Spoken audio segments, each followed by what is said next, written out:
A graça de nosso Senhor Jesus Cristo e o amor de Deus e a comunhão do Espírito Santo sejam com todos vocês. Amém. Caríssimos fiéis, hoje se inicia uma nova fase dentro desse grande período que é a Santa Quaresma.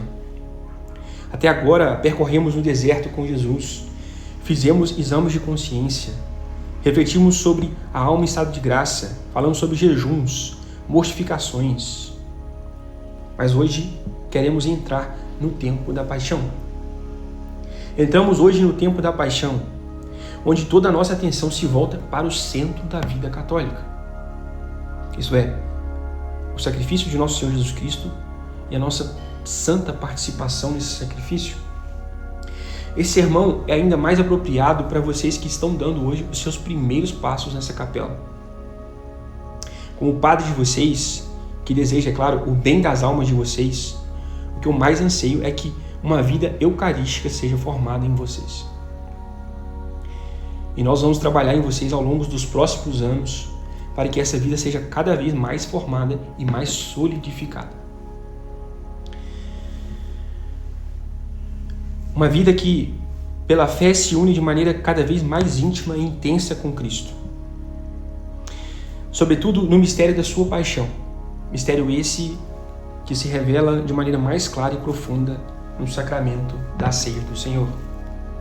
É de uma vida eucarística, caríssimos, que nosso Senhor fala no Evangelho de hoje, quando pergunta aos seus discípulos: podeis vós beber o cálice que eu vou beber, ou ser batizados no batismo em que eu serei batizado? Nosso Senhor se referia à própria cruz, é muito claro.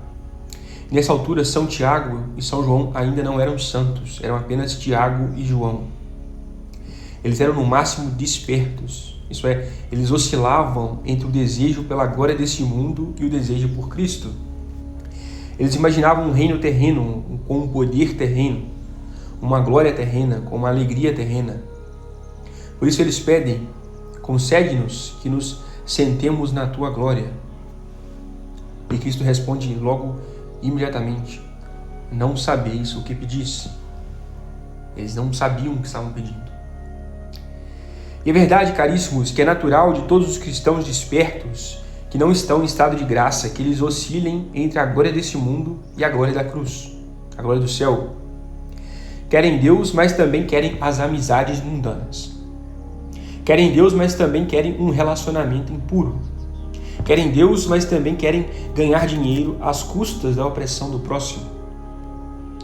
Na verdade, até mesmo aqueles que estão em estado de graça, os convertidos, às vezes têm devaneios, inclinações para as coisas desse mundo. Isso sempre foi assim. Foi assim na época de Jesus, foi assim na época dos apóstolos, foi assim na época dos santos mártires e continua hoje da mesma forma. A novidade dos nossos dias, caríssimos, é que hoje ainda temos de lidar com uma miríade de seitas que ensinam justamente o contrário da vida eucarística. É como se fosse mais ou menos assim: Cristo morreu por você, portanto, agora você não precisa mais sofrer. Nisso acreditam a maioria das seitas evangelicais do nosso país, que eu me recuso a chamar de evangélicas. É uma distorção absolutamente demoníaca. Não sei se vocês têm parentes ou amigos com essa mentalidade, que frequentam, são frequentadores dessas seitas, mas é uma experiência angustiante compartilhar dos seus problemas com essas pessoas. Se você é atingido por alguma enfermidade, seu negócio entra em falência, ou você é despedido de repente do seu emprego, a primeira coisa que dizem é: tem algo errado com você. Pode buscar a Deus aí. Por que você não prospera? Por que as coisas que você faz não dão certo? Caríssimos, quem tem conselheiros assim não precisa do demônio. Dispensa o trabalho do demônio. Por isso, muito cuidado com quem vocês compartilham as dores, as lutas, as aflições de vocês. O padre Henrique Chartal sempre exortava seus fiéis por cartas e também nos exames preparatórios para a comunhão nesse sentido. Não abram a janela da alma de vocês para qualquer pessoa.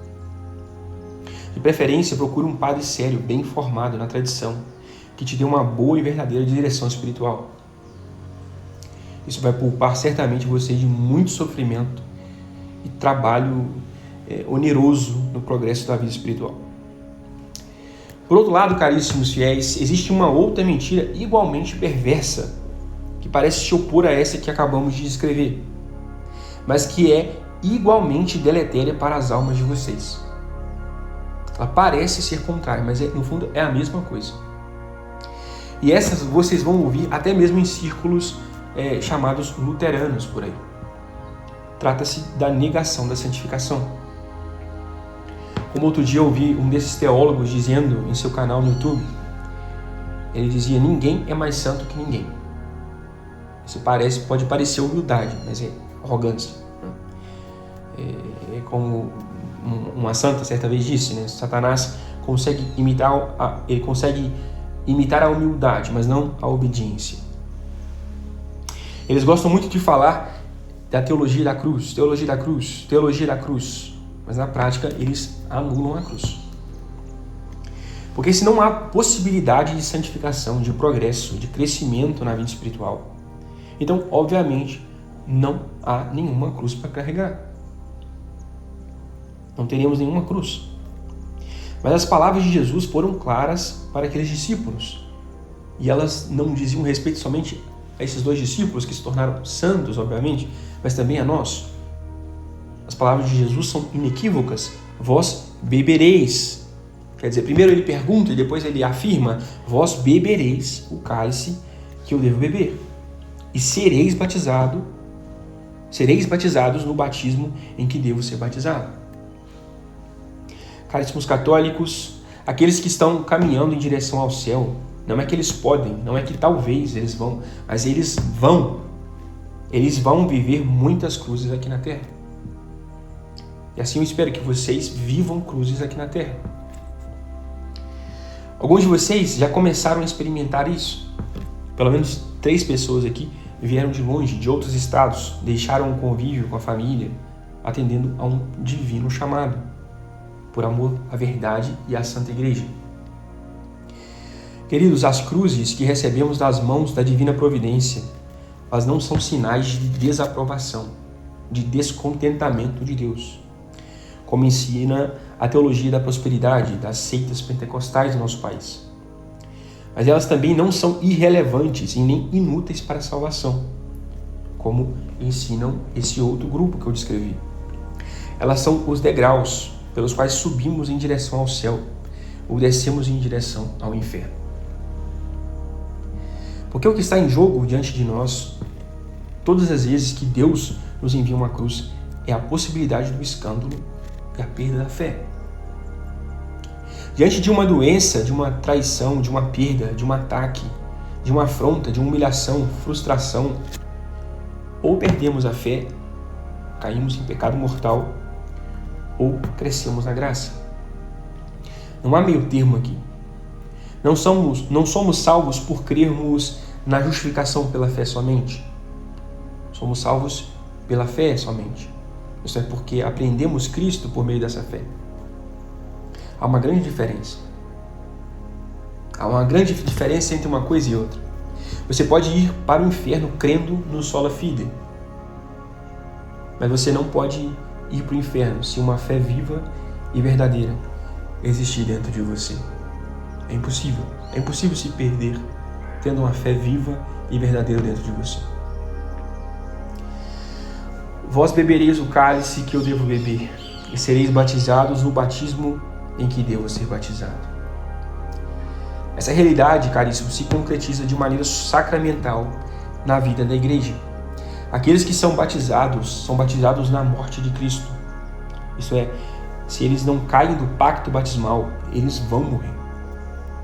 O homem velho neles vai morrer a cada dia, enquanto o novo ressurge cheio de glória. É isso que o batismo significa e realiza em vocês. Ele torna a vida de vocês eucarística, cruciforme, uma vida sacrificial. Da mesma forma, aqueles que bebem do cálice na Eucaristia eles unem seus pequenos sacrifícios diários realizados durante a semana ao sacrifício perfeito de Nosso Senhor. A vida católica é sacrifício, a vida católica é cruz. Uma teologia que despreza esse fato jamais pode ser chamada de teologia da cruz. Trata-se de um equívoco grosseiro. Se somos justificados pela fé, devemos observar o modelo daquele que é chamado pelas Escrituras de nosso pai na fé. Isso é, o patriarca Abraão. E o que Deus faz com Abraão? Ora, nós lemos isso hoje, na leitura do Antigo Testamento. Deus diz a ele: toma teu filho, teu único filho, a quem tanto amas, Isaque, e vai à terra de Moriá, onde tu o oferecerás em holocausto. Aquele que é nosso modelo de fé foi convidado por Deus a colocar aquilo que ele mais amava, aquilo que ele tanto amava, seu filho, em holocausto. A vida católica, a vida de fé, a vida de alguém que é justificado pela fé, sempre coloca algo em holocausto. Caríssimos, e qual a resposta que Abraão dá a Deus? Não, Senhor, me desculpe, isso aí eu não consigo fazer. Mas tudo bem, eu creio no sola fide e sei que o Senhor vai me perdoar, não é mesmo? Não foi isso que Abraão disse? Ou então, não, Senhor, eu poderia fazer isso, mas como isso não está escrito em nenhum lugar do Antigo Testamento, que oferecer o filho é obrigatório, então eu acho que talvez isso seja um adiáforo, não é mesmo? Nada disso, né? Isso é ridículo. Diz o verso 3, no dia seguinte, pela manhã, Abraão selou o seu jumento, tomou 2 servos, e Isaque, seu filho, e tendo cortado a lenha para o holocausto, partiu para o lugar que Deus lhe tinha indicado. Isto e somente isto é justificação pela fé, meus amigos. A cruz te é entregue pelas mãos do próprio Deus. E você diz como São João Martim: ó bendita cruz, por meio de ti eu me aproximo do meu Senhor. Portanto, aprendamos, caríssimos, a reconhecer as cruzes que Deus nos envia para nos aproximar de nosso Senhor. E alguém poderia perguntar: como posso saber se o sofrimento ou a dor pela qual estou passando, a dor que estou enfrentando, o sofrimento que me sobreveio nesse momento é uma cruz? E essa é uma dúvida legítima. O padre Henrique Chartal, numa de suas cartas sobre assuntos espirituais, aconselha uma fiel. Abre aspas para o padre Chartal: tudo o que um homem sofre depois de ter tomado parte em seu Salvador é uma cruz. Eu vou repetir. Tudo o que um homem sofre depois de ter tomado parte em seu Salvador é uma cruz. E ele continua: se sofre por causa de seu Salvador, então essa é a cruz mais nobre, pois é a própria cruz do Salvador que ele é considerado digno de carregar, como aquele homem de quem se fala no começo do 5º ato da história da paixão de Cristo. É claro, essa é uma cruz, se refere à cruz dos mártires, daqueles que sofrem algo análogo, pelo menos, aos mártires, ao martírio. Continua o padre Chartal: mas ainda que a senhora, ele diz a fiel, ainda que a senhora não sofra por causa do Salvador, ainda assim sofre na participação e na comunhão com seu Salvador. Então, também isso é uma cruz. Ainda que fosse algo que a própria senhora tivesse causado a si mesma, ainda assim é uma cruz, pois a senhora sofre isso na comunhão com seu Salvador. E ele continua: sim, ainda que fosse um castigo que um homem sofre em seu corpo, ele não morre debaixo da ira de Deus quando chegou ao ponto de agarrar-se com esperança e confiança ao seu Salvador. Pois tendo a senhora sido justificada pelo sangue do Salvador, será por meio dele preservada da ira. Fecha aspas para o padre Henrique Chartal. Poderíamos resumir tudo isso dizendo: se você está em estado de graça, absolutamente todo e qualquer sofrimento é uma cruz. Todo e qualquer sofrimento é uma participação no sofrimento de Cristo. Todo e qualquer sofrimento é uma oportunidade de se unir ao Salvador pela fé, de maneira intimíssima, e extrair daí uma glória eterna, uma glória que não é desse mundo. Assim os santos viveram, uns entregaram sua própria vida por amor de Cristo, outros sofreram suas dores excruciantes, seus sofrimentos, as suas enfermidades com Cristo. Tudo era entregue a Cristo. Tudo era entregue a Deus por meio de Cristo. Essa é a vida eucarística que nós desejamos que tanto seja formada em vocês. Por essa razão, Jesus, querendo purificar o povo pelo seu próprio sangue, padeceu fora das portas. Saiamos, pois, a ele fora da entrada, levando a afronta que ele sofreu. Caríssimos fiéis, nessa vida aqui na terra, ainda teremos de sofrer muitas afrontas. Sofreremos muitas afrontas se quisermos permanecer com Cristo. As pessoas não entenderão as nossas decisões. O nosso desprezo pelo mundo, o nosso desprezo pela carne e o nosso incessante combate contra o demônio e todas as suas obras malignas nesse mundo. São muitas as afrontas, mas Cristo já as venceu. Podemos contar com o seu sangue, pois é o sangue de Deus. Não há nenhum pecado nesse mundo que não possa ser extirpado pelo sangue de Deus. Não há nenhum demônio nesse mundo que não se estremeça diante do sangue de Deus. Por isso mesmo, eu quero exortar vocês. Não desanimem com os pecados cometidos durante a semana. Mesmo que seja um pecado mortal. E às vezes pode ser difícil determinar se um pecado é ou não mortal. Por isso, procurem sempre a confissão, procurem um remédio, procurem a graça de Deus, rezem em casa todos os dias. Não vivam a vida cristã apenas aqui dentro dessa capela. E acima de tudo, não deixem de comungar. O corpo e sangue do próprio Deus que vocês vão receber aqui todos os domingos e alguns dias santos. Esse mesmo corpo e sangue, eles farão, aliás, nascer em você uma vida eucarística, a vida de Cristo, a vida da graça, a vida que levará vocês para a eternidade. E a paz de Deus, que excede todo entendimento, guardará os vossos corações e mentes em Cristo Jesus.